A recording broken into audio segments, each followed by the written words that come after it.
Did you move in then, or what did you do? I have issues when I go to his house. I can't go there. I have autoimmune issues. I have also. I wasn't talking to you. Okay, that's nice. You know what, young man? I'm going to tell you one thing right now, and I'm going to tell you, you better check yourself. So I'm going to give you a minute to go out into the hallway. Otherwise, what's going to end up happening is you're going to be in contempt. I was talking to Miss Cunningham. I wasn't addressing you. I don't know why you felt a necessity to interrupt her as she's addressing the court. So you might as well take yourself out of this courtroom right now. Right now. Before we even get into the fireworks you're about to see, let's set the stage, because this case is a textbook example of how a tenant can think they're protecting themselves and accidentally destroy their own legal position. On one side, you have Mr. Jenkins, a tenant claiming serious habitability issues, including mold, health concerns, and alleged landlord neglect. On the other side, a landlord seeking over $5,000 in unpaid rent, backed by ledgers, access requests, and court orders. Now here's where it gets interesting. This case isn't just about rent. It's about strategy, credibility, and one critical mistake that Judge J. Cedric Simpson is not about to overlook. You'll see emotions flare, legal arguments collapse in real time, and a judge who starts out firm, then shifts into something far more revealing. Pay close attention to how Judge Simpson handles interruptions, contradictions, and half-quoted laws. This courtroom doesn't reward outrage, it rewards logic. And by the end of this hearing, one decision flips the entire power dynamic of the case. So ask yourself as you watch, if you believed your apartment was unsafe, would you withhold rent the same way? Or did this tenant cross a legal line he can't come back from? Let's get into it. Okay, where are we on this? This is set for trial. Yes, Your Honor, to refresh the court's recollection on this particular matter, this is an action for non-payment of rent. We had a trial date set for July 26th. The landlord tried to enter on July 25th and was refused entry.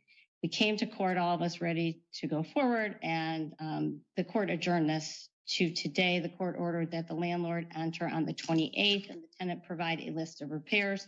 The landlord did enter, even though the power was out on the 28th, was able to fix the garbage disposal, came back on the 31st and the 1st to conduct the other repairs. A list was given on the 28th. It's landlord's position at this point, due to the refusal for entry, that any repairs that were so important are waived, and that the list that was provided on the 28th is relevant and has been completed. It's the landlord's position that has been completed, and we're seeking a judgment of possession for the full amount of rent. Yes, sir. So since we moved in April, I moved in. Okay, but hold on a second. I just want to go back to when we were here on the 26th. Sure. Yes. You didn't permit them to enter the unit. Right. I requested to be moved at that time, which was ignored, but they had already been in the unit in June to fix said issues, and they weren't properly fixed. So they were Okay. a lot of Okay. You can obviously, but listen, you didn't let them in. Okay. Right? One of them. So then,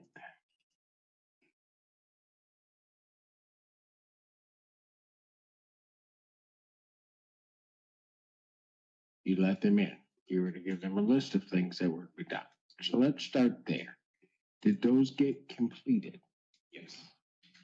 So Right here, Judge Simpson does something incredibly important, and it has nothing to do with rent. This is about courtroom authority and credibility. When the defendant interrupts while the judge is addressing Ms. Cunningham, the judge shuts it down immediately. And notice how fast it escalates. One interruption turns into a direct warning about contempt of court. This moment matters more than people realize. Judges are constantly evaluating how someone presents themselves, not just what they say. Interruptions signal frustration, defensiveness, and a lack of control, none of which help when you're asking a court for protection. Judge Simpson makes it clear, this courtroom runs on order, not emotion. And here's the irony. The defendant believes he's advocating for himself. But in reality, he's already damaging his own credibility before the legal arguments even begin. Viewers, let me ask you this.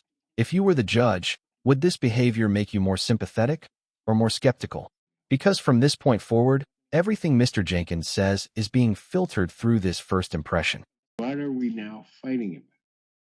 The fact that the issue was there for 3.5 months since move-in, many issues. We tried to kind of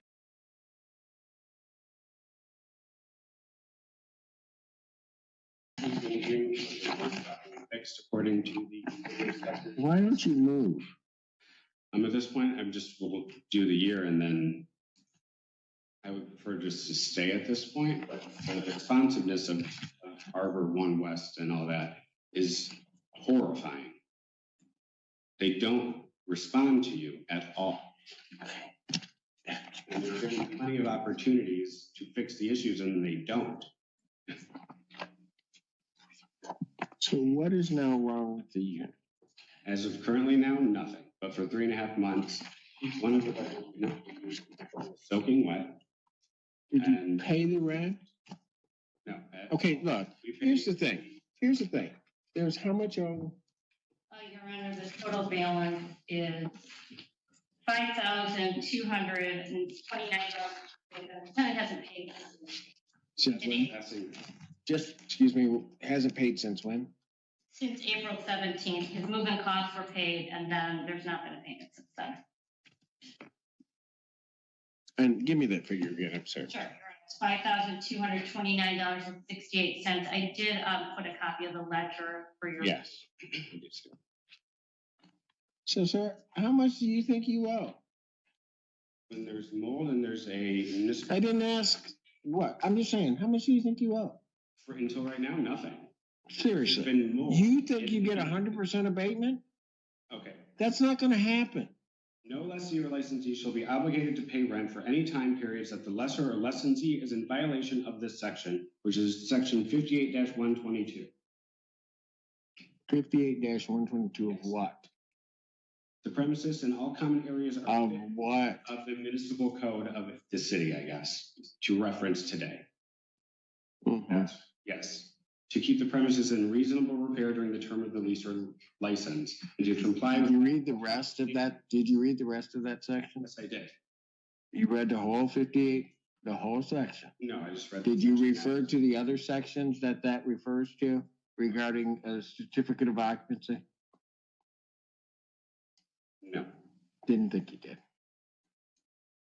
they weren't in compliance for over a month.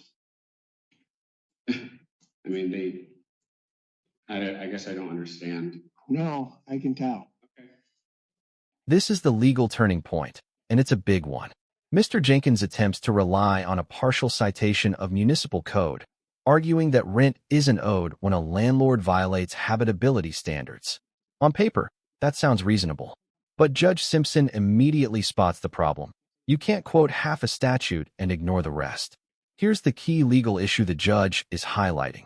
Rent withholding is not automatic. It requires strict compliance, proper notice, documentation, and most importantly, allowing the landlord access to fix the problem. When Judge Simpson asks about the certificate of occupancy and related sections, the defense collapses.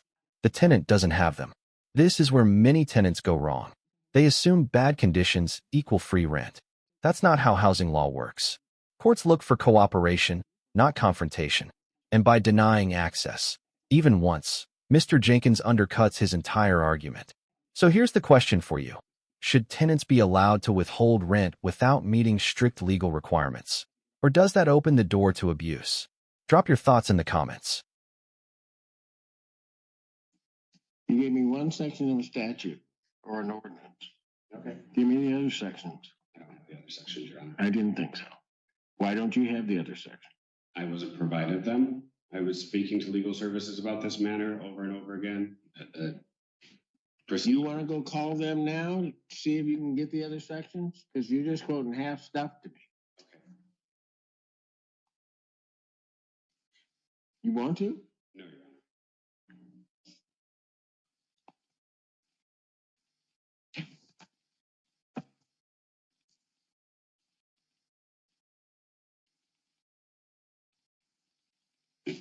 So we can get rid of that. The COC on this building was issued when? West was the earliest. I know. It was That had to be in February. I believe it was in February, Your Honor. It was And- long before the defendant took possession of the unit. So do you understand why what you just read doesn't apply for you? I just don't understand why, if there's mold that's making me sick, that I've had to go to the doctor. Do you have medical? Yes. Was the medical, well, okay. My goodness, look, you can't give me hearsay statements. These are medical documents from the office visit for this mold issue, which I've emailed to. They're hearsay. Okay. Okay. Your Honor, if a tenant has severe repair issues, which he claims, and mold issues, and then he refuses to let the landlord in, it just doesn't make any sense. And I maintain he's indicated that has been fixed. He had a city violation that was dismissed. I'm not sure what we're even arguing about. We would be more than happy to let this defendant vacate the premises. If the previous, the escrow and the initial rent is given back to the court.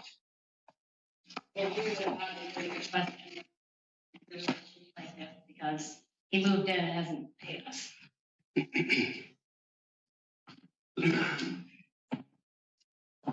How many times are you not given access to the premises based upon the repairs? Yeah, I believe one. sir, that's part of the problem here. And you're gonna be going out of the world backwards on this because you can't say I have repair issues. Can't say they won't respond and then deny them access. But that was the most recent time. I did not deny them access when they came back in June to fix the issues from the complaint to the city. Said they fixed the issues and they didn't fix the issues. Your Honor, not to litigate this right now, but we were notified, we thought we fixed the issues. And then the next time when we went back, when we're told that we hadn't, even though the city didn't think there was an issue, we still went back pursuant to having trial the next day and were refused. So this has not been ignored. It was for, What do you want? at this point, I would feel comfortable paying rent from the point now, or at least Monday, Tuesday. You can't do that. Okay. I mean, I don't. you denied them access. A tenant can't say there's a problem and then deny them access. And when we said, when we had the issues the first time, we did not deny that. They came, they made their repairs, but they did not actually repair the issues. 2 days later, the city inspector came back and found them in failure to comply. I have that report. Which, just for the record, the landlord did not receive a copy of. I don't think that's on me. That would be on the city. You are simply amazing. Okay. Ms. Cunningham, anything you want to say? Tons, but no, thank you. No, go ahead. So were there points in time where either of you could not reside in the unit? Yes. Did you go someplace else? Just you or Just- both of you? Oh, Initially, when he moved in, I was to come shortly thereafter, and then when I was helping him, I actually did tell him, and we have a witness that I said it smells like mold in here. The floor's wet in the second bedroom. okay. Uh, Did you move in then, or what did you do? I have issues when I go to his house. I can't go there. I have autoimmune issues. I have also, I wasn't talking to you. okay, that's nice. You know what, young man? I'm gonna tell you one thing right now, and I'm gonna tell you, you better check yourself. So I'm gonna give you a minute to go out into the hallway. Otherwise, what's gonna end up happening is you're gonna be in contempt. I was talking to Ms. Cunningham. I wasn't addressing you. I don't know why you felt a necessity to interrupt her as she's addressing the court. So you might as well take yourself out of this courtroom right now. Right now.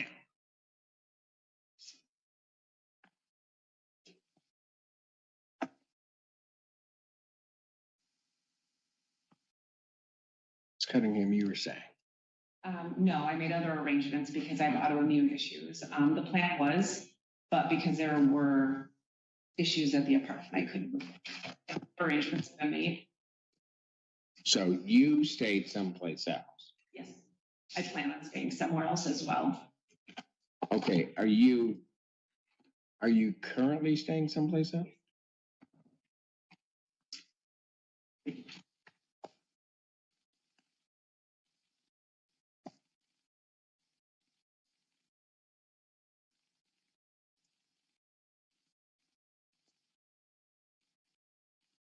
Are you paying rent elsewhere? I am. Unit that you rented or what? I mean, No, I'm staying with family. gotcha.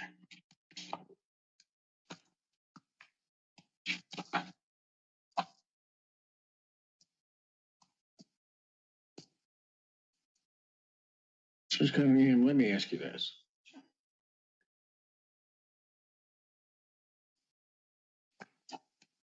If you have autoimmune issues, I get it. And that there's a place where you can't stay. Why would you want to be obligated to this lease? I guess. I mean, I'm just talking for you. I'm not, I mean, I support Mr. Jenkins in the sense that I have people it wasn't hard for me to find somewhere else to go. I don't know Mr. Jenkins' situation, which is why initially we entered into living together because he did that and it worked. So I have options. I don't believe he does. So I guess it's one of those, it is what it is situations, for lack of a better term.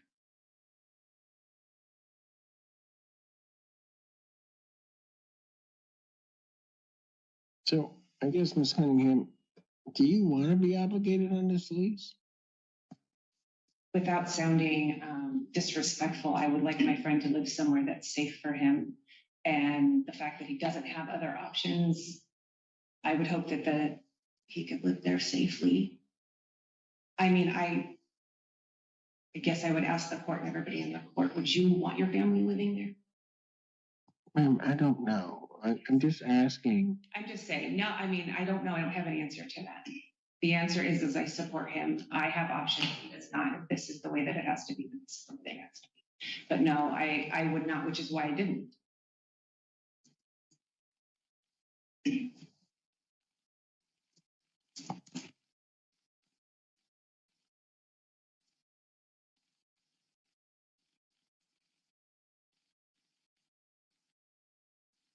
So if other options were presented to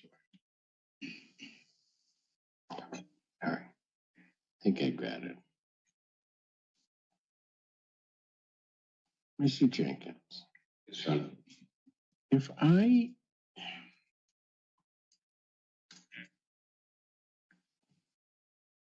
go through this whole trial, don't just find in plaintiff's favor, and you have to pay 5,000 plus in 10 days. Are you going to be able to do that? I would not. So, can in part we kind of really boil this down to what it is? Okay. Because the way that you're proceeding on this right now,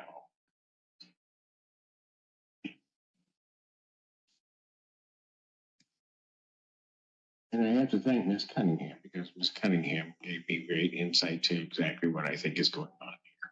This is where the case transforms from legal battle to human reality.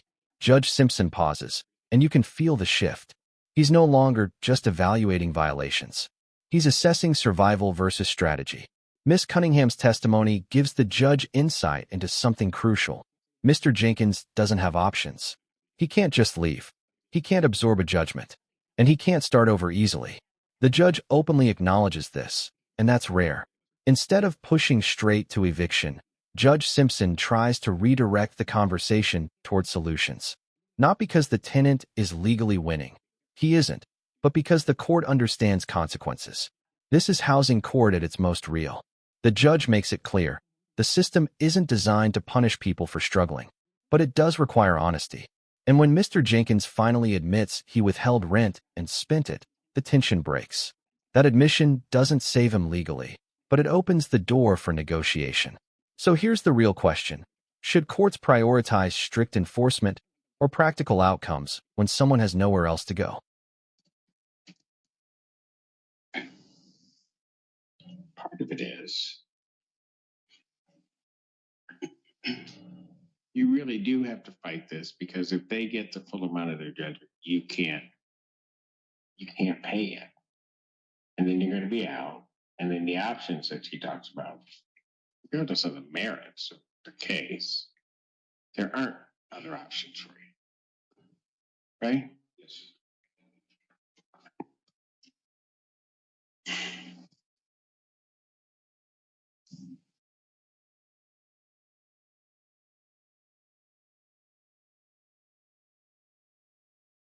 That's why you can't just leave. We'll let you out. You can't do that, right? I mean, you could, but then you need the funds to be able to do something else.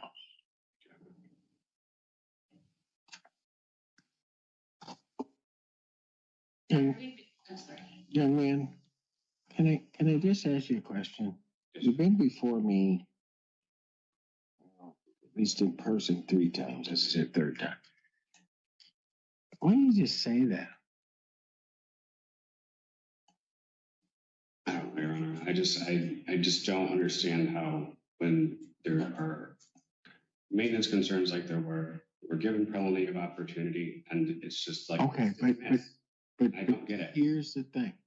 They're not all dismissed. Part of the issue is getting the maintenance issues corrected. Right. But the problem is you made one huge mistake. So you can't have maintenance issues. Landlord comes to fix them. Tenant says, not letting you in, and then says, oh, I'm going to complain about these maintenance issues. It can't work that way. Okay? And then the other part of it is that, you know, I know you've been on the Zoom when I'm going through these cases. Part of the issue becomes,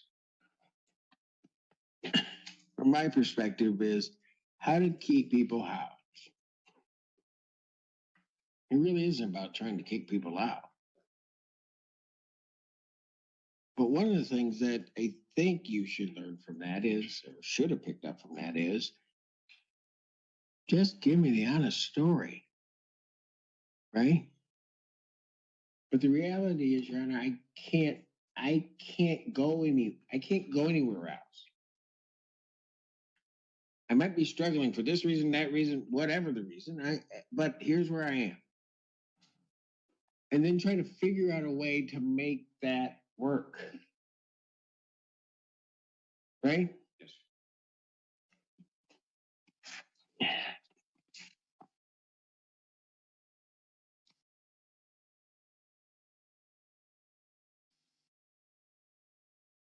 Because otherwise, the problem is you go through this whole thing, and then you got 10 days to do something. And what? So if I told you you had to put another $2,000 into escrow, could you do that today? Today, no. Could you do it in 2 weeks? Yes. Okay. So let me ask you this. Did you talk to them? I mean, so here's the thing. You're telling me a condition exists, right? But now what makes the landlord not really have to negotiate regarding that is you didn't let him in. Okay? And it's like with regard to most issues, the tenant doesn't report it. And the landlord, just by way of osmosis, is just supposed to know. It doesn't work that way. I mean, I'm not saying this is the case. What I'm giving you examples of is the tenants have obligations too. They have to notify the landlord. They have to make sure to provide access. They have to make sure to do all of those things, right? And they were done until 2 weeks ago.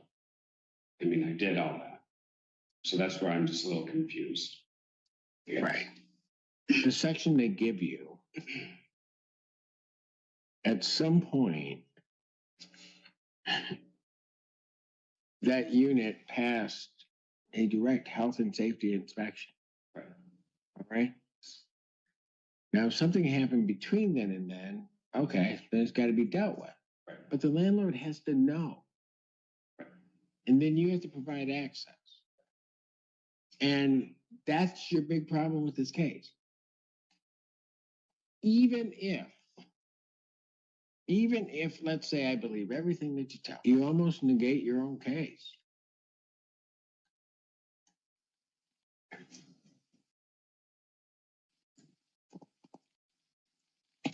So let's think about the big picture. You want to stay, right? For the remainder of the lease, yes. All right. Right now, if I had to make a finding, we'd probably get everything. Okay?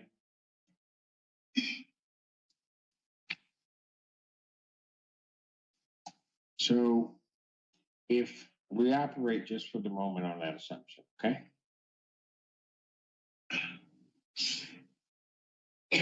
How do you propose getting to your goal of being able to stay? By providing the rest of the rent if it was to go in their favor. Maybe I should have inartfully asked the question. Okay. You want to stay the rest of the lease. Okay. You're about 3,000 some change behind, right? Yes, sir. How do you propose making that up so that you can accomplish your goal of staying the rest of the lease? The next pay period, I can put at least another $1,500 in. I'm not quite sure where the over 5,000 is coming from, since we did pay the Hold on. Did you have a ledger? Okay. So go ahead. I'm sorry. So we paid like post dated rent for April. So that until May 1st would be May, June, and July would have been.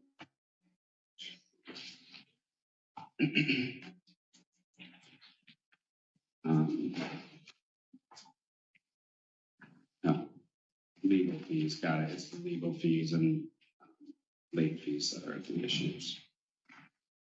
Yeah. Because the rent is the 1050. And I see that now. Okay. So how would you get yourself out? I give them a judgment for that full amount and tell you got to do something in 10 days. What do you do? I wouldn't be able to do that, Your Honor. Then what would happen?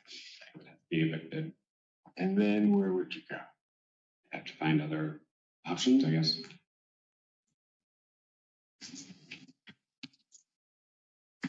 And they're not there right now, right? Not currently. I mean, I would have to obviously start looking around, Your Honor. Okay. All right.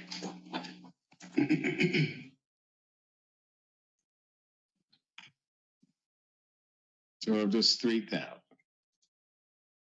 how do you propose? How would you make that up? I mean, how do you see making this work for you to get to where you want to be, which is to remain there the rest of your life? I mean, I get paid every 2 weeks. I can every 2 weeks put money towards the rent, obviously. Yeah.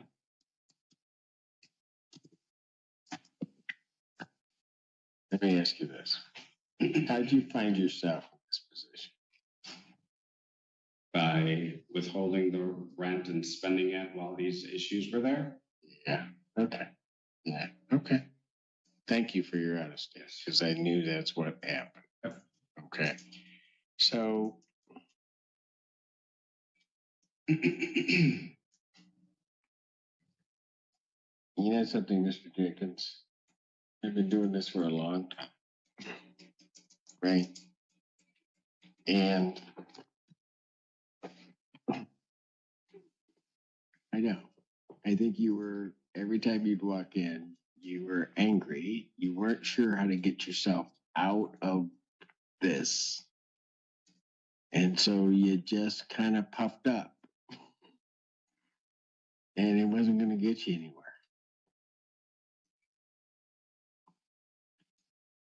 Isn't this a much better conversation to have? Yes, sir.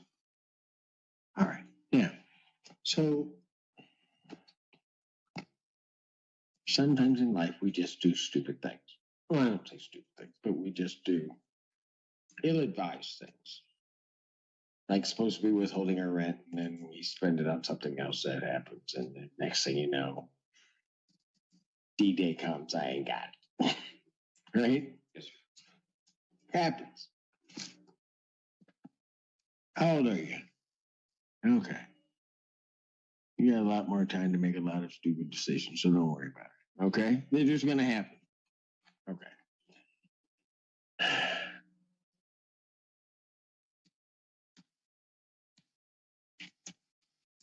Is there any room with some of the late fees that you could maybe do? I realize that you don't have to, but he wants to stay.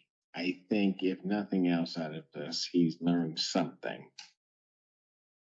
And he can figure out a way to get this paid and caught up.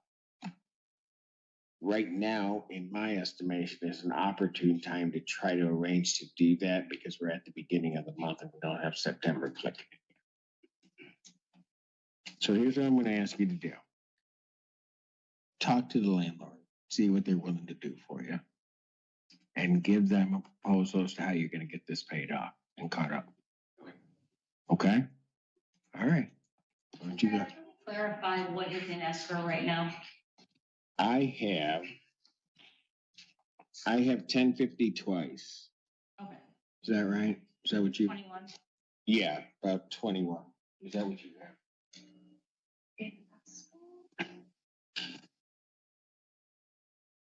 You didn't make a payment in August, so did you? No. I got two payments. One on. You're not finding any? No, I got. 777.